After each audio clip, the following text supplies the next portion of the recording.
Студия Романа Пестерева представляет.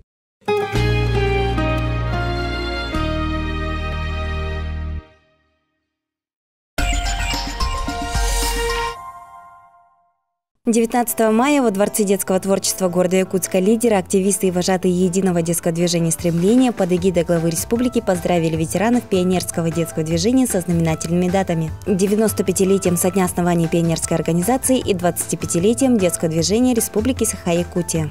Сегодня в нашей торжественной линейке принимают участие те люди, которые заложили фундамент для развития детских общественных объединений. И, конечно, мы, молодого поколения, всегда будем помнить ваши смелые поступки и ваши дела. Сегодня мы, джулуровцы, достойно представляем ваши интересы и, конечно же, продолжаем добрые традиции, которые были заложены в советское время.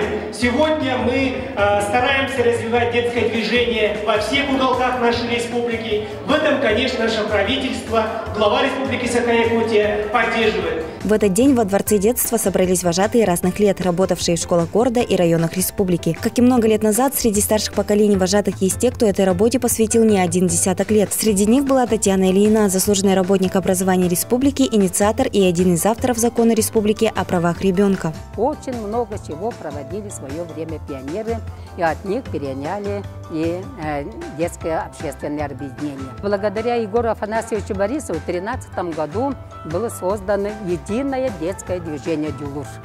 Единое. Детское движение должно быть единое. Если пионеры, это была одна детская организация, а единое детское движение может объединить под 100 различных направлений детской общественной организации.